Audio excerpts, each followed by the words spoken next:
Okay, so you want to own a cemetery. Not run one for a few years and flip it. Actually own the ground, the deeds, the whole quiet business of it. It is a fair fantasy to start with. Almost everyone in this business started with the exact same one. Picture it. Rolling green lawns, a business that technically never runs out of customers, and land that just sits there quietly appreciating while you barely have to lift a finger. It is the same fantasy that sells a lot of passive income businesses, until you actually read the fine print attached to the deed. Here's the number that should make you stop and think twice before you sign anything at all. That instinct is not wrong, exactly. It is just incomplete. A single burial plot, a piece of ground smaller than a parking space, sells for an average of $3,581 across the United States, according to industry sampling of more than 26,000 cemeteries. Pack roughly 1,000 of those plots into a single acre of land, and on paper you're looking at a business model most real estate developers would sell a kidney to replicate. Except almost none of that theoretical value ever behaves the way ordinary real estate is supposed to behave once the money actually starts moving. Ordinary land, once sold, is simply someone else's problem. This land never fully becomes someone else's problem. The obligation just changes hands. Because the moment you sign the deed to a cemetery, you also inherit a legal obligation that follows that ground forever. And we mean that literally, not as a figure of speech. Here's the picture most people carry in their head. A cemetery is peaceful, low-tech, essentially recession-proof. Old family money. Land that quietly appreciates while doing absolutely nothing. That difference alone should already tell you something about how this industry actually prices its own product. Here's what the industry actually looks like once you step past the headstones and into the boardroom. Service Corporation International, the largest death care company in North America, trading publicly under the ticker SCI, currently operates 1,493 funeral homes and 496 cemeteries across the continent. This is not a small regional player. It is the largest, most consolidated company in the entire death care sector. In 2024 alone, that single company pulled in $4.19 billion in total revenue, up 2.1% from the year before. Net income landed at $518.6 million.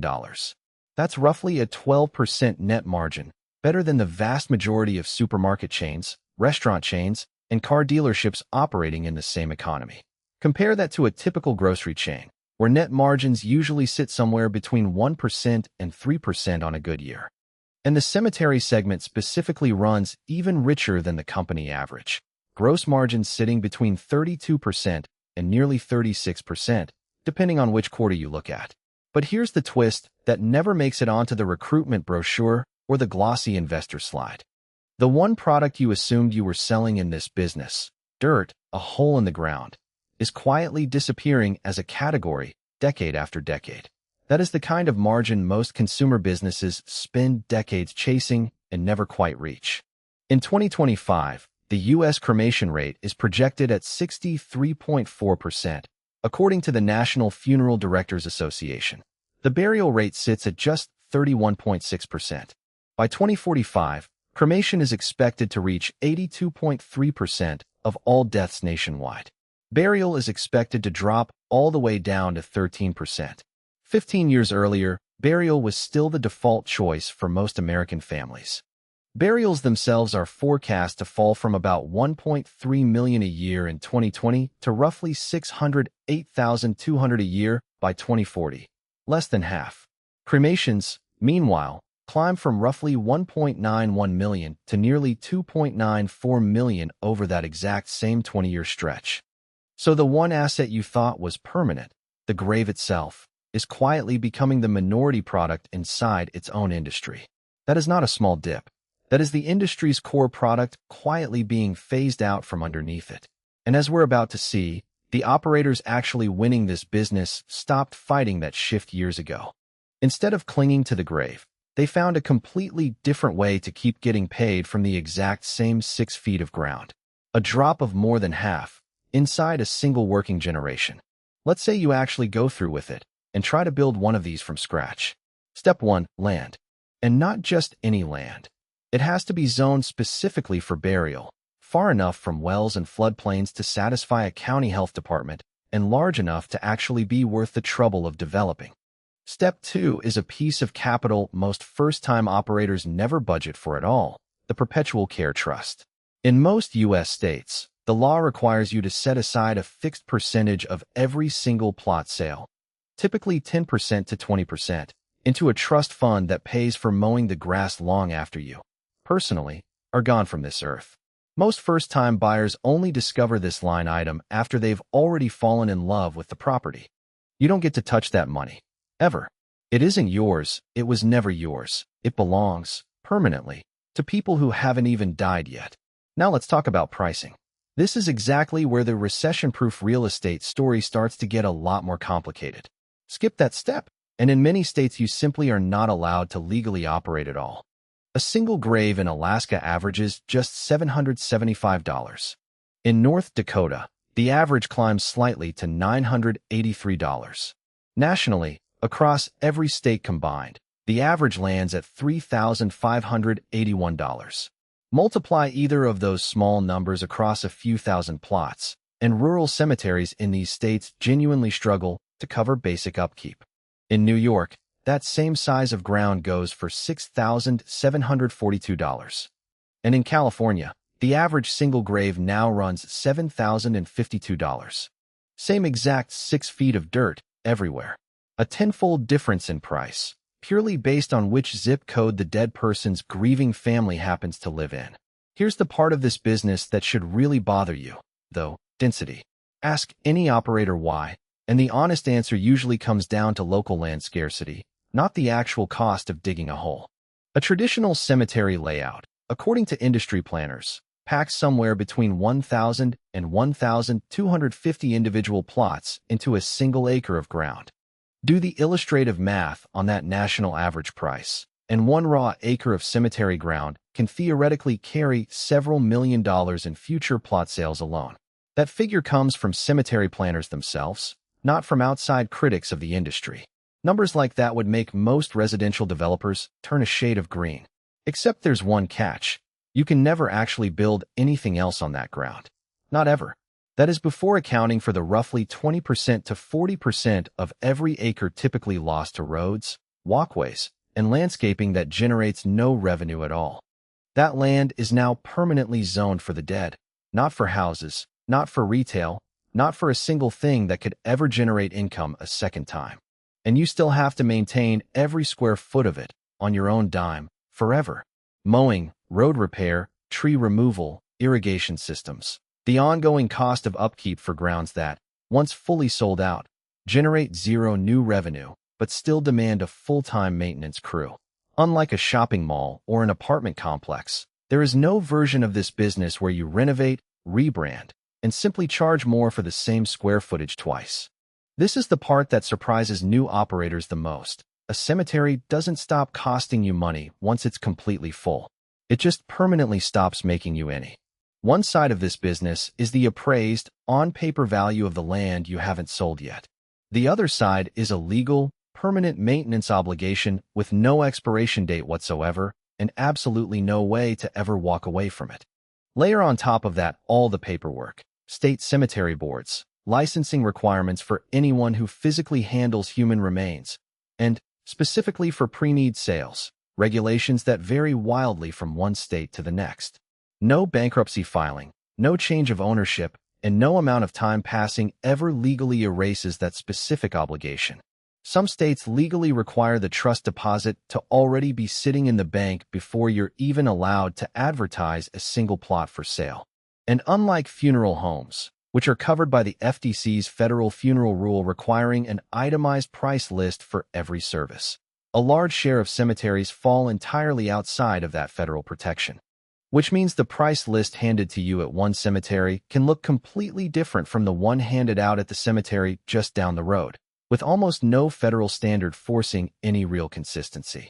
A family shopping for a plot rarely has the composure or the time to shop around the way they would for a car or a mortgage.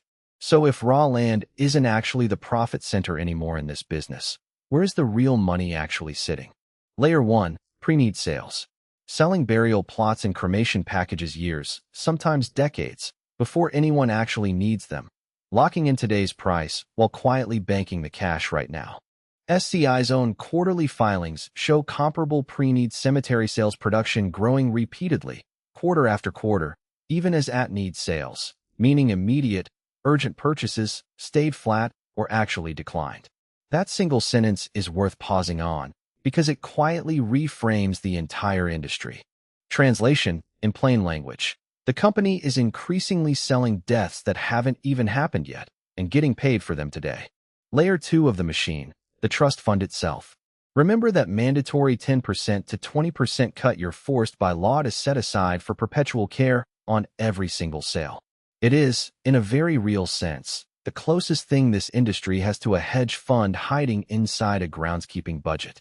That money doesn't just sit quietly in a savings account. It gets actively invested, and the investment income it earns counts as fresh revenue for the operator, year after year, for as long as the cemetery keeps existing. In the second quarter of 2024 alone, SCI reported a 16.4% jump in cemetery other revenue, driven specifically by expanding what the company itself calls a total return investment strategy applied to those endowment care funds. In other words, a legally mandated, supposedly untouchable maintenance fund has quietly become an investment portfolio that generates a profit stream all of its own. Multiply that kind of investment gain across nearly 500 properties, and it stops looking like a maintenance fund and starts looking like an asset management business wearing a cemetery's uniform. Layer 3, merchandise, the physical products stacked on top of every single sale. Vaults, typically running $1,200 to $3,500. Grave liners, up to $7,000. Monuments, anywhere from $1,500 to $8,000. Opening and closing fees, another $300 to $1,500, just to dig a hole and fill it back in. None of it requires a single new customer walking through the gate that week. None of these items are legally required in every single state. Almost all of them, in practice, get sold to grieving families as if they were. Add it all together, and a complete traditional burial, plot, vault, monument, and fees runs somewhere between $12,000 and $25,000, on top of the funeral home's own median charge of $8,300. Families rarely push back in the moment. Grief is not exactly the ideal state of mind for comparison shopping. Now here's where the story actually gets interesting. Cremation was supposed to be the thing that quietly killed this entire business model. Instead, the largest operators simply repriced the entire experience of dying for the cremation era and kept the margins intact. Premium urns, digital memorial pages, keepsake jewelry made from cremated remains, columbarium niches, cremation's direct answer to a grave, sold in exactly the same way a grave used to be sold. The land stopped being the product. The paperwork attached to a much smaller box became the product instead. SCI now generates roughly 60% of its total company-wide revenue from cremation-related services and is openly targeting a 75% to 80% share by 2030. The land itself might be steadily losing relevance in this business. The margin on whatever replaces it clearly is not. It is, in effect, the same trick real estate developers use when a neighborhood gentrifies. Raise the price of what is scarce, not what is common. And then there's the roll-up itself, arguably the real growth engine sitting quietly behind every one of the biggest players in this space. In 2024 alone, SCI spent $181 million acquiring 26 funeral homes and 6 cemeteries in major metropolitan markets, plus another $62 million expanding the real estate footprint around locations it already owned. By the small, independent, family-run operator. Fold it quietly into a national brand. Cross-sell pre-need contracts across a customer base that just became many times larger overnight.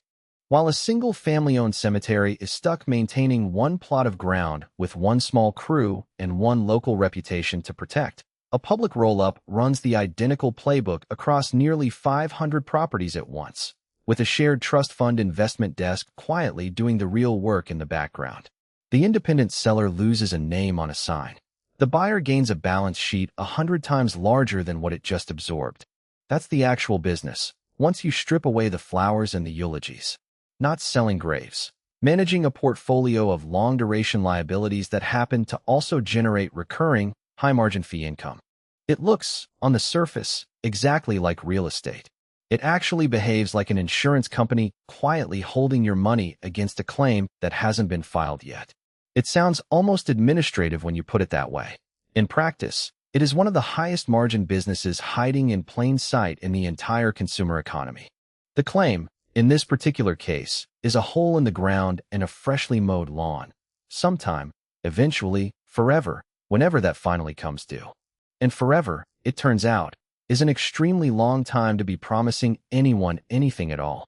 Except this particular insurer never has to worry about a customer switching providers halfway through the policy. Here's exactly what happens when that forever promise runs headfirst into a cemetery that has genuinely run out of room. Burr Oak Cemetery, in Allsip, Illinois, one of the oldest and most historically significant black cemeteries in the entire Chicago area, the resting place of civil rights icon Emmett Till, singer Dinah Washington, and boxer Ezra Charles. Starting around 2003, the cemetery's own manager began quietly running out of the one resource a cemetery is never, under any circumstance, supposed to run out of: space. Her name was Carolyn Towns, and she was the manager entrusted with running the entire property. That word, overcrowded, is doing an enormous amount of quiet work in that one sentence. Prosecutors later said the scheme itself was fairly simple, and that it was prompted specifically by the belief that the facility was becoming dangerously overcrowded. Dig up an old grave that nobody visits anymore. Dump the remains in an unmarked area at the back of the property. Resell the exact same plot, already paid for, already legally occupied, to a new, completely unsuspecting family. It is worth remembering that overcrowding pressure, left unmanaged, does not stay abstract for long. It eventually forces somebody to make a decision. And this didn't happen just once, or even a handful of times. Investigators eventually estimated the scheme had affected somewhere between 200 and 400 individual graves. It quietly ran, undetected, for roughly 6 years before anyone outside the cemetery gates ever noticed. The break finally came in July 2009, when Cook County Sheriff Tom Dart's office raided the property after a series of tips and follow-up searches. What investigators found: human remains discarded across multiple parts of the grounds, several bodies stacked together inside graves originally meant for one person only, and, inside a garage sitting behind the main office, the deteriorating casket of Emmett Till himself, abandoned there after his 2005 exhumation for an unrelated legal investigation. His actual remains, it should be said clearly, were safe and had been properly reburied. But the sight of that abandoned casket sitting in a garage became the single image that made the entire country finally pay attention. Towns eventually pleaded guilty to 6 separate charges: desecration of human remains, dismembering a human body, theft from a place of worship, damaging 10 or more headstones, and conspiracy to dismember human bodies. That single image, a casket in a garage, not a grave, is what finally forced local media, then national media, to take the story seriously. She admitted, in court, to stealing more than $100,000 from the corporation that legally owned and operated the cemetery. She was sentenced to 12 years in prison. 3 other employees, the foreman, the backhoe operator, and the dump truck driver who physically moved the remains, were also separately charged and convicted. Grieving families spent months searching for answers, desperate to learn whether their own loved ones had been secretly dug up and dumped without their knowledge or consent. 10 years later, some of those very same families were still fighting the current owners over flooding, overgrown weeds, and crumbling access roads at the exact same cemetery. Burr Oak is, without question, an extreme and almost unbelievable case. But the underlying pressure that actually created it is not rare at all, not even close. A scandal does not automatically fix the ground it happened on. Sometimes it just changes who owns the paperwork. That exact same pressure is now showing up on the other side of the Atlantic, in a much quieter, far more legal, and far more transparent form. In England, a 2013 survey of local authorities found that almost half of the country's cemeteries expected to completely run out of space within the next 20 years.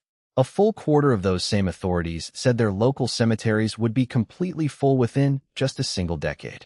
Two entire London boroughs, Tower Hamlets and Hackney, have already stopped offering any burial services whatsoever to their residents.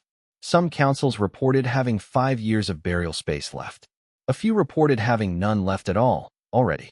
A separate Greater London Authority audit found 8 boroughs completely full already, with genuinely zero remaining space for any new burials, and 10 more boroughs sitting right at the borderline, expected to run out within the next 10 years. London's answer to this crisis wasn't fraud, and it wasn't a cover-up. It was policy, legally reusing graves that haven't been touched or visited in 75 years or more. That is not a rounding error in a spreadsheet. That is millions of people living in a city with nowhere left to legally bury their own dead.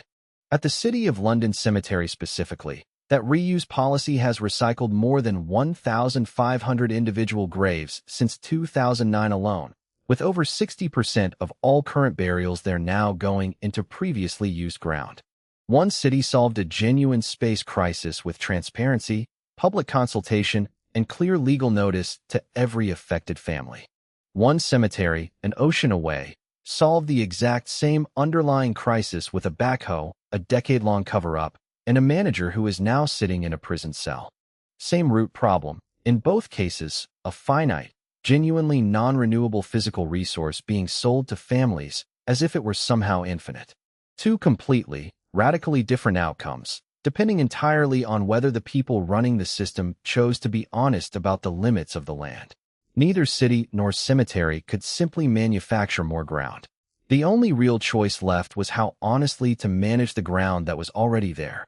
And right now, every single operator selling burial plots is quietly running the exact same underlying math that both of those examples were running long before anyone else stepped into act. How much space is actually left in the ground beneath their feet? And what exactly happens the year it finally, quietly, runs out? That math rarely gets discussed publicly until something has already gone wrong. So, stepping back from both of those stories, who actually comes out ahead in this business over the long run? Not the family-owned, single-location cemetery holding one finite plot of dirt and one unshakable legal obligation to maintain it forever with no way out. It is tempting to answer that question with a single company's name.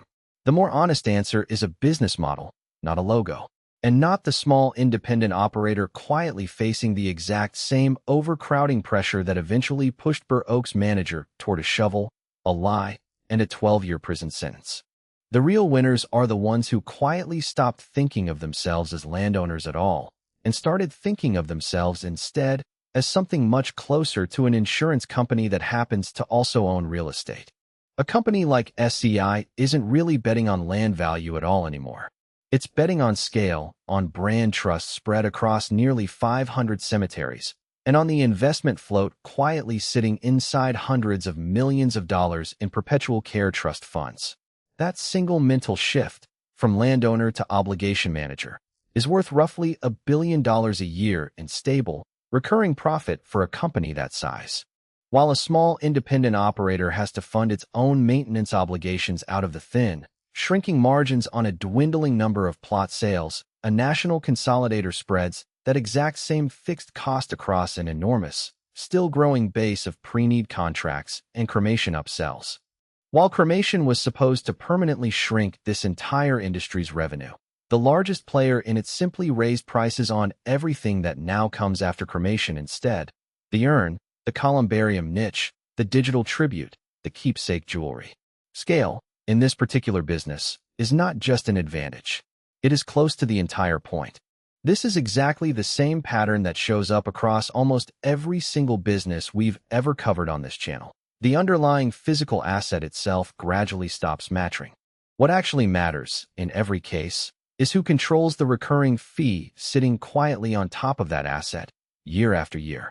We have said some version of this sentence in almost every episode of this series, and it keeps turning out to be true.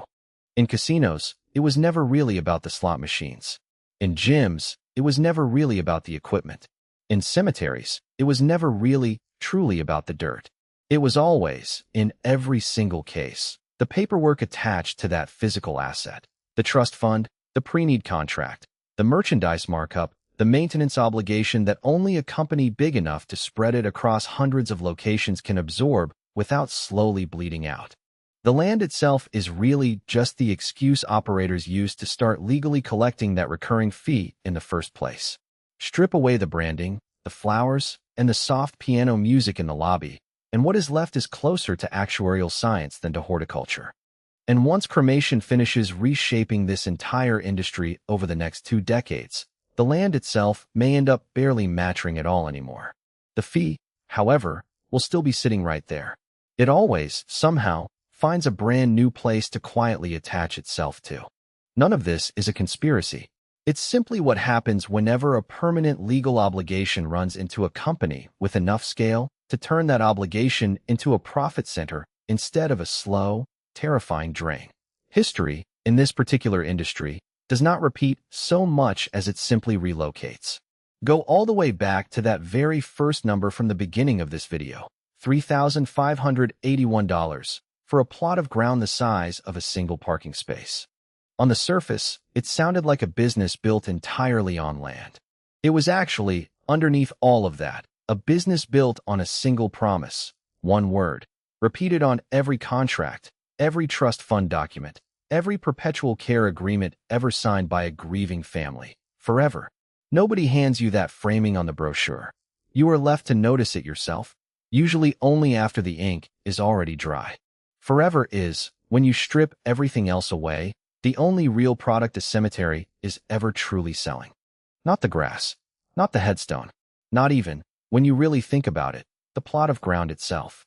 Just that single word, forever, notarized, funded through a trust, and quietly resold to the next generation of grieving buyers as if the very first buyer had never existed at all. A word notarized on paper, sitting quietly inside a filing cabinet, long after the cemetery's own marketing brochures have been thrown away. Burr Oak proved, beyond any doubt, that this word can quietly break, for 6 full years, before a single person outside the gates ever notices anything wrong. London proved, just as clearly, that this same word can also be bent, legally, transparently, with paperwork and genuine public consent, instead of a shovel moving quietly in the dark.